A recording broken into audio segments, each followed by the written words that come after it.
Hi Jack, thanks for all the great content you put out. Buttery. I've heard you regularly state that Hazlitt's boxing is your striking bible. Are there any wrestling/grappling books that you would consider as Hazlitt's equal? Kind regards, Guy. Thank you for the formality of your email, Guy. Let's have some parliamentary procedure here. Obviously, there are a few good grappling books.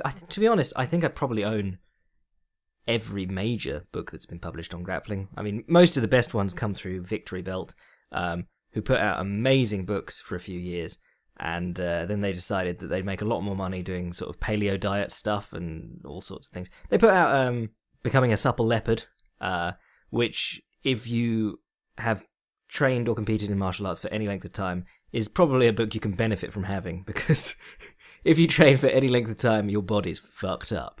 And that is a terrific book just for like smashing out injuries and sorting them out.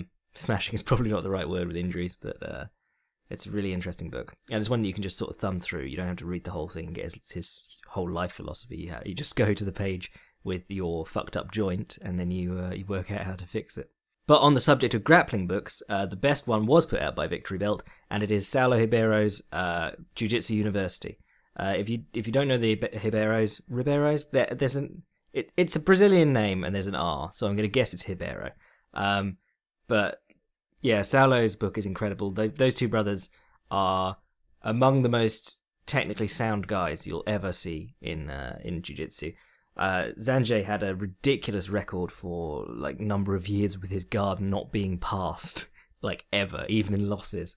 The dude's incredible, and they have a really basic game. It's sort of hand in the collar stuff, but the book JiuJitsu University covers sort of every major position you're going to find yourself in, and it's done by belt rank. So, and that's one that you actually do want to read and cover to cover and just hear about their philosophy, because their philosophy is really interesting. Their ideal is that jiu-jitsu is about survive, escape, kill.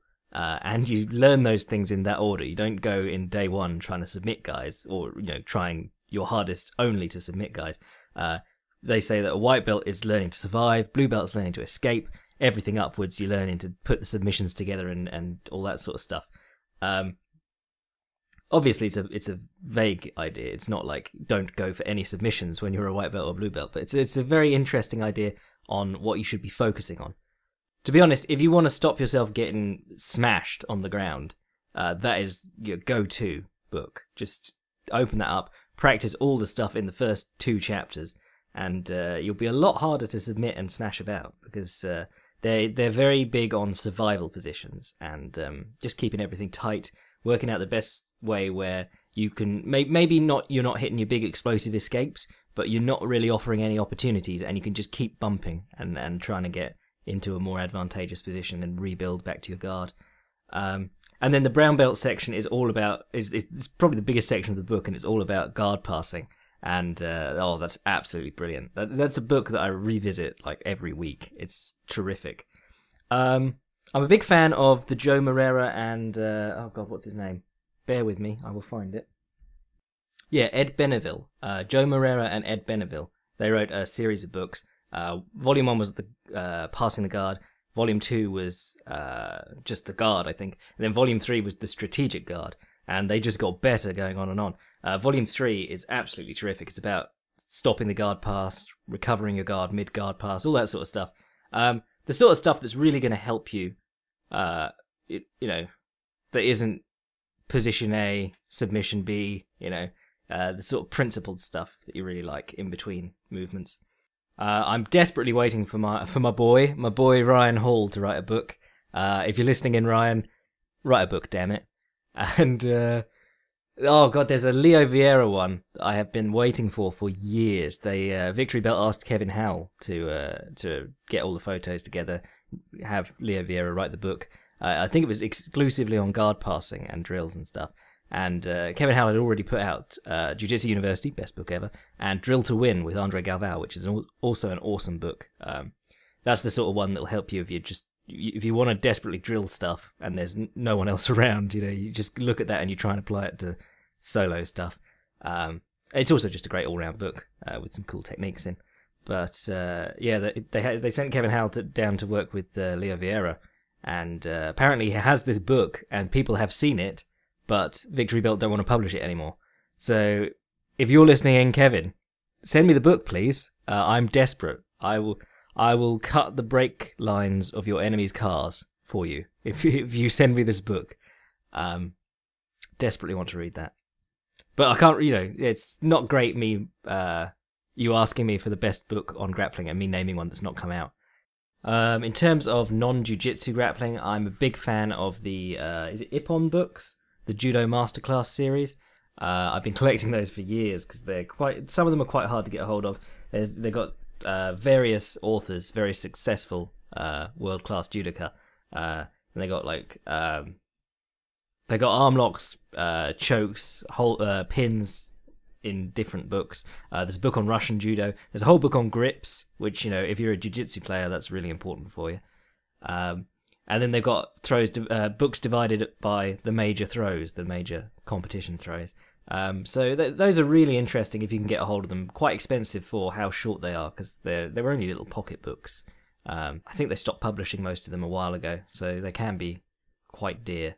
In terms of wrestling, I'm a big fan of, is it Winning Wrestling Moves by Mark Minsk? Obviously not much of a wrestling community in England, except in Wigan. So if you live in Wigan, you're set. You should be wrestling. But a good book for you if you're a grappler of some kind, and you want to add some interesting takedowns from the clinch and things like that. Matt Linden's book, also from Victory Belt, was surprisingly good. It was mainly a wrestling book, but they decided to change the title last minute to Dirty Boxing. So a lot of people felt they were disappointed when they got the book and it wasn't Randy Couture's Dirty Boxing stuff. But it is one of the better wrestling books out there. And one that I would put up there with Hazlitt in terms of old-timey and full of interesting, useful information is Systematic Championship Wrestling by Ray F. Carson. And that was when I was reading. I just came across it, actually. It was on, I think it was just browsing eBay for old books, and I'd never heard of it before. Ordered it, and then was just super impressed by the guy's approach to coaching. What I always liked about Hazlitt was that he tried to show sort of everything he knew, but then direct his charges down a path. Here's the 8 basic counters to the jab. Learn 2 of them, you should be all right. Get really good at 2 other counter punches for other punches, and you'll be great. And Carson's a bit like that. To be honest, it's more of a series of essays, if anything. But the opening chapter is about a study he did over a whole season, working out the best escape from bottom position, and he scored them all by how many were successful and how many resulted in a pin if they failed. And it was just a really scientific way of working out what he should be working on with his kids. Unsurprisingly, it came out that the stand-up was the method that was least likely to concede the pin. But not only that, switches and Granbys and things were fairly low percentage on the mat that season. But if you attempted the stand-up first and you performed them once you were getting to your feet, they much less often resulted in a pin. So his finding from that was that anything that takes the scapula further from the floor is far more preferable to just attempting a reversal or escape straight off the mat. And just the way he laid it all out was very scientific, and I appreciate that in a coach. Someone who looks at stuff and says, "Why is this working?" People have been trying to moneyball MMA for years, and obviously it doesn't work. It's too complicated. But you can look at things like the statistics from jiu-jitsu competitions and so on, and work out not only what's having the most effect now, but also the things that are working at a high percentage but weren't attempted that often. And those are the sort of things that you can say, oh yeah, because everyone's playing this at the moment, this has sort of gone under the radar. Maybe we should start working on that. So that's a really interesting book. Systematic Championship Wrestling by Ray F. Carlson.